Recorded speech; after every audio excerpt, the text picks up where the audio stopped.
আমরা সকলে মিলে আল্লাহর সন্তুষ্টির জন্য, আল্লাহর রাসূলের প্রিয় উম্মত হওয়ার জন্য আমরা আমাদের সমস্ত কর্মকাণ্ড পরিচালনা করতে চাই।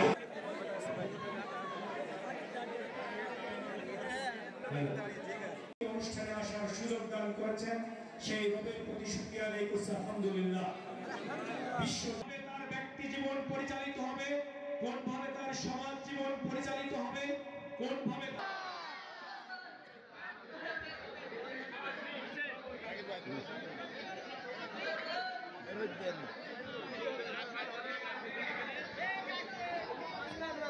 মাইকের আওয়াজ যতদূর যায়। সম্মানিত শ্রোতা মণ্ডলী, সকলকে সালাম, আসসালামু আলাইকুম ওয়া রাহমাতুল্লাহি ওয়া বারাকাতুহু।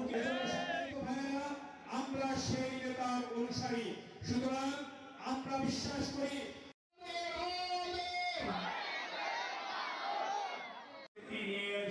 মুক্তি দিতে পারে না। আমরা বলতে চাই, আমরা যারা জনগণ আপনাদের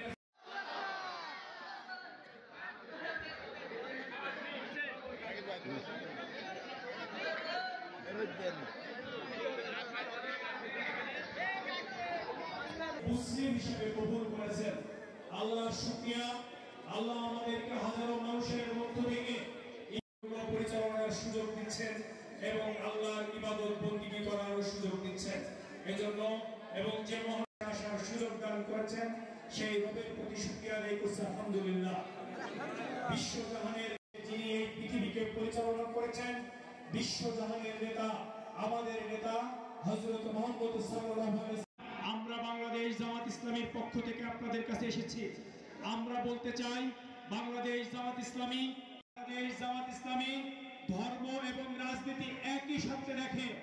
কারণ ইসলাম আমাদের কোনভাবে তার ব্যক্তি জীবন পরিচালিত হবে, কোনভাবে তার সমাজ জীবন পরিচালিত হবে, কোনভাবে তার বিচার করে থাকি, সেই সন্তানেরা যেন মাদকের কোরআন গ্রাসে আক্রান্ত হয়ে তারা যেমনি ভাবে কারোর কোনো সম্পদ আত্মসাতের ঘটনা নাই, তারা কখনো মানুষের সম্পত্তি অট্টালিকা গড়ে তোলে নাই।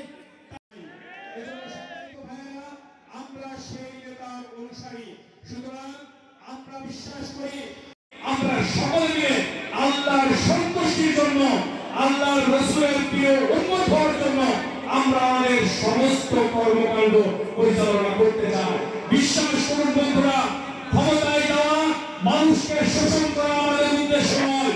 মানুষের কল্যাণ সাধনা এবং মানুষের সেবক হওয়াই আমাদের একমাত্র লক্ষ্য এবং উদ্দেশ্য।